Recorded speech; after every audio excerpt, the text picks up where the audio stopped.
Police ഉണ്ട്. അപ്പം police ഇപ്പോൾ ആരെയും അങ്ങോട്ട് കയറ്റി വിടുന്നില്ല, MLA വന്നിട്ട് കയറ്റി വിടുന്നു. അത് ഇങ്ങനെ ആൾക്കാർ പറയുന്നതാണ്. അവരെ ഒരു ആസാംകാരെ ഒരുത്തൻ ഇവിടെ ജോലിക്ക് നിന്നിരുന്നു. അവൻ്റെ കയ്യിൽ നിന്ന് ഇവരുടെ മൊബൈൽ അവൻ മോഷ്ടിച്ചു. ആ മോഷ്ടിച്ചതിൻ്റെ പുറത്ത് ഇവനെ പറഞ്ഞു വിട്ട് ഒരു ദിവസം പകൽ ഇവിടെ വന്ന് ഈ ഗേറ്റ് ചാടിക്കിടന്ന് വിഷയം ഉണ്ടാക്കി. പോലീസ് പിടിച്ചുകൊണ്ട് പോയി. അത് അങ്ങനെ കിടക്കുന്നു. അത് കൂടാതെ വേറൊരു കേസ് കിട്ടവരുടെ വീട്ടുകാർ പറയുന്നുണ്ട്, ഈ പുള്ളിയുടെ മകൻ മരിച്ചായിരുന്നു. മരിച്ചു കഴിഞ്ഞ് CBIക്ക് കേസ് കൊടുക്കണമെന്ന് പറഞ്ഞ് പ്രശ്നങ്ങളായിരുന്നു. അവസാനം CBIക്ക് കേസ് വിട്ടു. ഇപ്പോൾ അത് ലാസ്റ്റ് ലാപ്പിലെത്തിയിരിക്കുകയാണ്. അപ്പം അതിൻ്റെ ഉള്ള രീതി, അതിൻ്റെ അന്വേഷണ കാര്യങ്ങൾക്കും അല്ല, ഈ വിജയകുമാർ അതിന് സപ്പോർട്ടായിരുന്നു. അതിനുള്ള കാര്യങ്ങളൊക്കെ നീക്കി ആ പുള്ളി പോയിക്കൊണ്ടിരുന്നത്.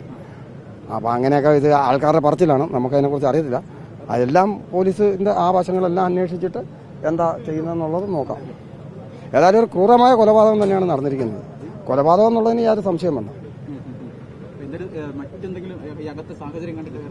അകത്തെ സാഹചര്യം കണ്ട ഈ അമ്മിക്കല്ല് താഴെ കിടപ്പുണ്ട്. പക്ഷേ ഡോറയിലൊരു പാടൊന്നുമില്ല. അപ്പോൾ നമ്മുടെയൊക്കെ ഒരു നിഗമനം എന്ന് പറയുന്നത്, പോലീസ് സംസാരിക്കുന്നതാണ്, ഈ വെളിയിൽ ബഹളം കേട്ടുകൊണ്ട് പുള്ളി അകത്തുനിന്ന് ഡോറ് തുറന്നു കാണും. ഡോറ് തുറന്നപ്പം കൊലപാതകി തള്ളി കയറി കാണും. ഇവർ രണ്ട് മുറിയിലാണ് കിടക്കുന്നത്. പുള്ളി വിസിറ്റേഴ്സ് കയറി ചെല്ലുന്ന വാതിക്കലും പുള്ളിക്കാരത്തി ബെഡ്റൂമിലും. അകത്തുണ്ട്, പുറത്തുണ്ട്. പട്ടി ഇപ്പോഴും അനങ്ങുന്നില്ല. 2 പട്ടി ഉണ്ടായിരുന്നു. ഒരു പട്ടി മരിച്ചു, ഇപ്പോൾ അനങ്ങുന്നില്ല. അതിപ്പോൾ സമയം നമുക്ക് പറയാൻ പറ്റത്തില്ല. ഇപ്പോൾ രാവിലെയാണ് നമ്മൾ അറിയുന്നത്.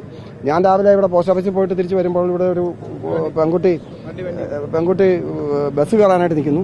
ആ കുട്ടി കൈ കാണിച്ച് ഞാൻ നിർത്തിയപ്പോൾ എന്നോട് പറഞ്ഞപ്പോഴാണ്, ഞാൻ നേരത്തെ ഇവിടുത്തെ കൗൺസിലറാണ്, അപ്പോൾ അങ്ങനെ പറഞ്ഞാണ് അകത്ത് കയറുന്നത്. അത് കഴിഞ്ഞ് അത് പോലീസ് നമ്മളോടൊന്നും പറയുന്നില്ല.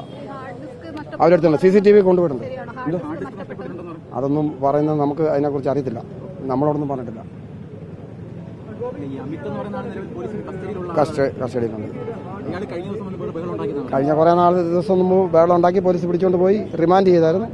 അത് കഴിഞ്ഞ് ഇറങ്ങി. എന്തിനോ പുള്ളി പ്രശ്നം ഉണ്ടാക്കിയത്. ഈ മൊബൈൽ മോഷ്ടിച്ചതിന് ജോലിയിൽ നിന്ന് പറഞ്ഞു വിട്ടായിരുന്നു. ഇല്ലില്ല, സ്വർണ്ണമൊക്കെ പുള്ളിക്കാരി സ്വർണ്ണമൊക്കെ ഇല്ലില്ല, മോഷണ ശ്രമം നടന്നില്ല. അല്ലല്ല, ഫ്രണ്ടിലത്തെ വാതിൽ കൂടിയൊക്കെ തന്നെയാണ്. അവിടെ ആ ഫ്രണ്ടിലത്തെ വാതിലാണ് അമ്മിക്കല്ല് ഇരിക്കുന്നത്. ആ അമ്മിക്കല്ല് അവിടെ തന്നെ നല്ല പൊസിഷനിൽ തന്നെ ഇരിക്കുന്നു. അപ്പോൾ നമ്മളുടെയൊക്കെ ഒരു നിഗമനം എന്ന് വെച്ച് കഴിഞ്ഞാൽ, ബഹളം കേട്ടുകൊണ്ട് ചിലപ്പോൾ ഈ പുള്ളി അകത്തുനിന്ന് ഡോറ് തുറന്നപ്പോൾ വെളിയിൽ നിന്ന് തള്ളിക്കയറിയതാകാം എന്നൊരു സംശയമുണ്ട്. കോടാലിയുണ്ട്.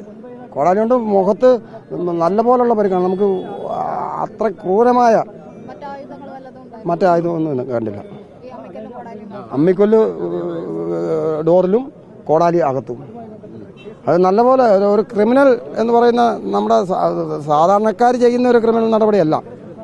ശരിക്കും ഒരു പ്രൊഫഷണൽ ക്രിമിനലുടെ ലൈനിൽ തന്നെയാണ് നമുക്ക് ആ ബോഡി കാണുമ്പോൾ അറിയുന്നത്.